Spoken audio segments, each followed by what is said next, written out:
Alors, Guillaume Alicia me dit l'hymne argentin sifflé pendant les JO, trouves-tu que c'est la meilleure façon de leur répondre? Est-ce que tu trouves que c'est la meilleure façon de leur répondre, toi, hein? Viens.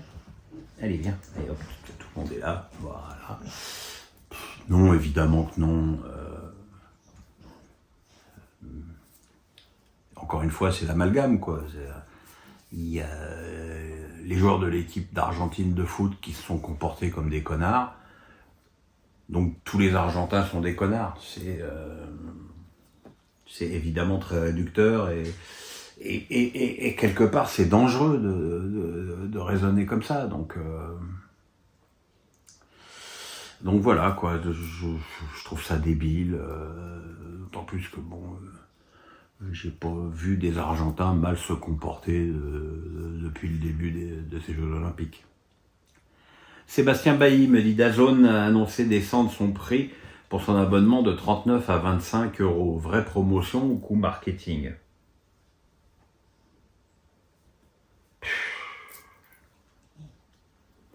On va être pragmatique, c'est déjà 14 balles de moins par mois, ça fait 140 balles de moins, puisque j'imagine qu'ils vont facturer que 10 mois par an d'abonnement. Enfin, j'ose espérer, ça fait déjà 140 euros de moins. 25 euros, ça reste trop cher. Je rappelle que, je ne sais plus combien c'était, 17 euros l'abonnement d'Amazon, et qu'à l'arrivée, au max, ils ont eu 1 800 000 abonnés. Faites les calculs, hein, 1 800 000 abonnés, à 25 euros par mois, vous rentrez pas dans vos sous, quoi. Donc, c'est une situation qui est extraordinairement inquiétante pour l'avenir du football français. J'ai l'impression qu'on a repoussé le problème en se disant peut-être que dans 2 ans Canal+ sera mieux luné, peut-être que la Brune sera plus là, peut-être que Canal reviendra à la table des négociations. Enfin, tout ça est du bricolage, mais bon, quand je vois qu'à la dernière réunion, Jean-Pierre Caillot, qui sera quand même d'ailleurs au passage qu'on m'explique comment Jean-Pierre Caillot, qui est un... Enfin, je veux dire, il y a des grandes personnalités parmi les présidents de Ligue 1, il y a quand même des mecs qui ont prouvé des trucs. Et comment Jean-Pierre Caillot peut être aussi omnipotent alors qu'il change d'avis comme de chemise, qu'il comprend rien à rien.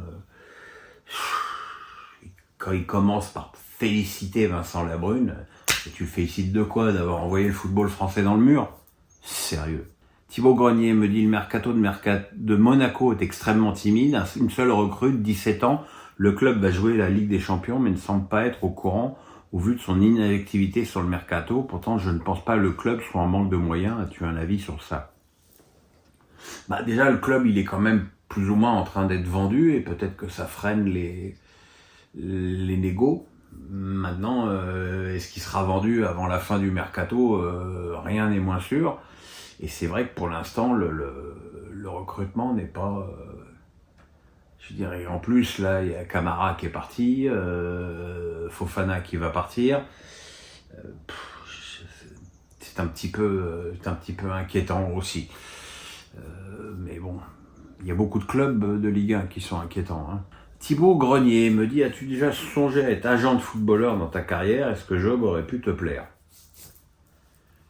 Alors on m'a accusé souvent d'être un agent occulte des joueurs. Il y a quand même un mec un jour qui s'est planté devant moi en me disant, de toute façon on sait que t'es l'agent de Vieira et Pires. Et j'ai répondu, oui mon con, puis je continue à être à l'équipe, à être journaliste à l'équipe à 3 000 par mois, alors que à cette époque-là, Pires avait signé à Villarreal, Vieira avait signé à la Juve, donc il y en avait certainement pour à peu près 2 millions d'euros de com sur les 2 transferts. J'ai dit, mais bien sûr, je continue à bosser pour 3 000 par mois à l'équipe. Mais, non, j'ai jamais voulu.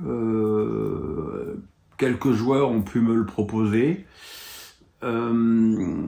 j'ai jamais voulu parce que en fait j'ai pas confiance dans les joueurs qui changent d'avis comme de chemise, qui vont toujours là où l'herbe leur semble la plus verte. Et voilà, j'ai pas le caractère pour supporter ça.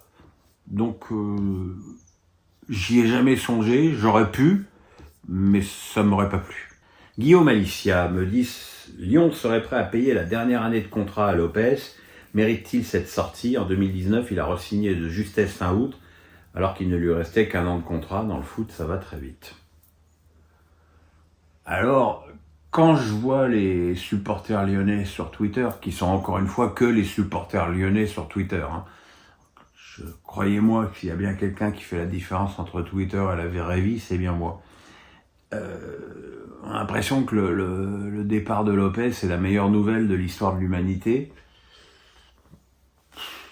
Moi, je l'ai pas trouvé si défaillant que ça.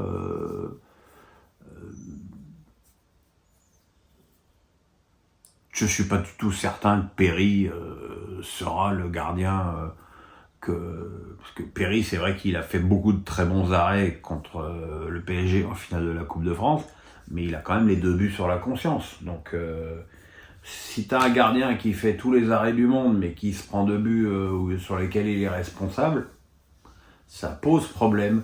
Donc, encore une fois, je trouve que c'est pas une manière de traiter un joueur qui a, c'est moins qu'on puisse dire, tout donné pour le club. Donc voilà quoi. Mais bon, rien ne m'étonne plus dans le football. Guillaume Alicia, décidément très en forme. Enfin, en même temps, il a posé 30 questions, donc c'est normal qu'il y en ait pas mal qui ressortent. Le transfert de Nel El-Anaoui à Monaco a capoté suite à la blessure au genou du Lensois qui nécessite, selon l'ASM, une intervention chirurgicale, ce qui n'est pas de l'avis du RC Lens. Qu'en penses-tu? Et le joueur dans tout cela? Bah là, j'ai envie de dire, il y a une évidence médicale, où il y a besoin d'une opération, et dans ce cas-là, Lens a essayé d'enfler clairement Monaco. Soit il n'y a pas besoin d'une intervention chirurgicale, et Monaco n'a pas voulu prendre le risque, sachant qu'il est à fait entendu qu'il y a une défaillance au niveau du genou chez El Anaoui. J'imagine que si El Anaoui venait à être opéré, peut-être que Monaco demanderait des explications et peut-être même des sanctions contre Lens, parce que vendre très cher un joueur blessé, c'est quand même pas terrible. Guillaume Alicia, toujours, me dit le ministre des Sports minimise l'envahissement du terrain lors de Maroc-Argentine parce que c'est pendant les JO. Par contre, pour la Ligue 1, c'est un drame inadmissible. Se moque-t-elle un peu de nous? Ah bah, Oudéa Castéra, c'est un festival ininterrompu, avec en apothéose sa baignade dans la Seine, où elle a dit que l'eau était douce, alors qu'on a appris quelques jours après qu'elle était en fait impropre à la baignade. Comme disait Luis Fernandez, 1791-1824, on va pas tirer sur l'ambulance malade, mais voilà, je pense que quand tu es ministre de la France, une chose importante, c'est quand même de savoir un minimum communiquer, et qu'à l'évidence, cette femme ne le sait absolument pas. Tu peux pas dire qu'un envahissement de terrain est bon enfant. Ça n'existe pas, parce que c'est évidemment un truc qu'on va lui remettre dans les dents. Au premier incident en Ligue 1, on va lui dire, bah là, c'est pas bon enfant, maman. Donc voilà, c'est un cas un peu désespérant, Oudéa Castéra. Alex Nissa du 06 me dit Mohamed Camara qui quitte Monaco pour le Qatar. La polémique lors de la journée de la lutte contre les violences homophobes a-t-elle énormément joué dans ce départ? Sportivement, que retenir de son passage, à part son premier match au Parc en 2022? Sportivement, à part son premier match au Parc en 2022, rien. Un joueur médiocre, qui commet énormément de fautes. Effectivement, son attitude lors de la lutte contre l'homophobie n'a pas ajouté à sa gloire. Enfin bon, faut reconnaître aussi qu'il était plus titulaire à Monaco depuis un petit moment. Donc voilà, il a trouvé une destination exotique. Grand bien lui fasse, il manquera à personne. Alex Nissa du 06 encore. Même s'il n'y a pas eu de gros départ pour l'instant, Montpellier n'a toujours pas enregistré la moindre arrivée, notamment en raison du feuilleton des droits TV. Faut-il s'inquiéter pour le Montpellier cette saison dont on voit que la méthode d'Erzakarian marche de moins en moins? Je ne sais pas si la méthode d'Erzakarian marche de moins en moins. Ce qui est sûr, c'est que l'équipe, l'année dernière, a réussi à se sauver parce qu'elle a eu un joli sursaut en fin de saison.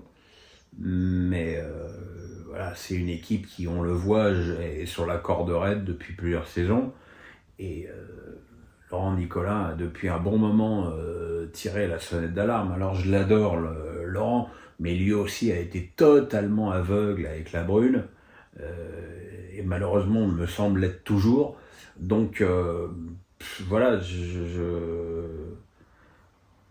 et en plus, je pense que sur le plan financier, Montpellier est en tête de liste des clubs pour lesquels la suite s'annonce plus qu'inquiétante. Donc voilà, il faut espérer que, avec un recrutement minime, voire inexistant, mais avec une équipe qui finalement n'a pas changé, peut-être qu'ils démarreront mieux la saison, mais il faudra que la saison va être difficile et l'avenir s'annonce assez sombre du côté de Montpellier. Pascal Lebihan me dit: que penses-tu du mercato du Stade Rennais, flop ou top? Pour l'instant, il n'y a que des départs, hein. Donc c'est un petit peu étonnant et inquiétant. Comme chacun sait, mon inimitié chronique avec Julien Stéphan me ferait dire que sa présence n'est pas étrangère à cet exode, puisque les joueurs ont goûté à sa méthode pendant 6 mois. Je suis très très étonné du départ de Lefebvre à la Roma, même si évidemment passer de Rennes à la Roma c'est une promotion, mais bon quand même. Très étonné du départ de Guédadoué à Strasbourg. Il me semblait que c'était un latéral droit extrêmement prometteur. Moins étonné du départ potentiel de Bourigeaud, mais je suis très étonné aussi du départ de Terrier. En tout cas, il est évident que le club engrange de l'argent et que pour l'instant on dépense assez peu dans le sens des arrivées. Maintenant, voilà, là aussi on peut penser que le mercato pourrait s'emballer dans les semaines à venir. Il faut l'espérer. Fabrice Martin me dit: après l'arrivée de Doué cette semaine et du nouveau coach Rosenior, Strasbourg va-t-il recruter ou se faire prêter des joueurs? Je pense notamment à un gardien plus expérimenté que nos jeunes, ainsi qu'en attaque. Face à Carlo samedi, nos expérimentés défenseurs ont failli. Que penses-tu notamment de Perrin et Gilbert qui n'ont plus trop concerné par ce qui se passe? Je sais bien ce qui se dit, hein, que Strasbourg ne veut faire jouer que des jeunes, mais c'est vrai que quand on voit la prestation de Perrin et Gilbert contre Karlsruhe, on se dit aussi qu'ils font pas grand-chose pour leur pub, notamment Perrin, qui a semblé mais totalement absent des débats. De toute façon, Perrin, avec son interview hallucinante, c'est pour moi auto-exclu du club. Gilbert voulait une augmentation de salaire et une prolongation de salaire, c'est pas du tout dans l'air du temps. Maintenant, ce que j'attends avec impatience, c'est de voir où ces deux joueurs vont atterrir et à quel salaire. Parce que je suis pas certain, notamment pour Gilbert, qui trouve un club qui lui donne autant que ce qu'il a à Strasbourg. Voilà, donc Strasbourg va recruter encore, oui, se faire prêter des joueurs, oui, puisqu'il est acquis qu'André Santos va revenir, et que je pense que pour ceux qui ont vu jouer André Santos l'année dernière, on voit que c'est quand même ce genre de joueur qui te change une équipe. Il y a le petit latéral gauche américain, Caleb Wiley, qui a l'air, lui, pour le coup, vraiment très prometteur. Il y a toujours le transfert d'Habib Diallo, le retour d'Habib Diallo qui est dans les tuyaux, et puis effectivement la question se pose sur l'arrivée d'un gardien expérimenté. Abraham Yaïm me dit: tu as plusieurs fois dit que tu regardes les grandes gueules, étant moi-même adepte de l'émission, qu'aimes-tu particulièrement dans l'émission? Quels sont les intervenants que tu apprécies le plus? Personnellement, j'aime beaucoup Consigny et Didier Giraud. Ouais, j'aime bien les grandes gueules. C'est une émission avec laquelle j'aime me réveiller parce qu'elle elle me met en route intellectuellement, je dirais. J'aime d'ailleurs déjà beaucoup les deux présentateurs, Olivier Truchot et Alain Marchal, qui ont toujours...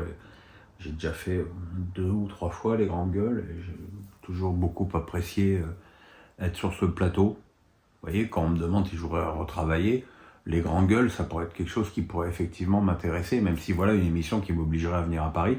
Mais pour les grandes gueules, je serais peut-être prêt à faire l'effort. Après, qui j'apprécie mais en fait, j'apprécie presque tout le monde. J'ai un peu de mal avec Flora Gebali qui nous fatigue un petit peu avec son terrorisme écologique.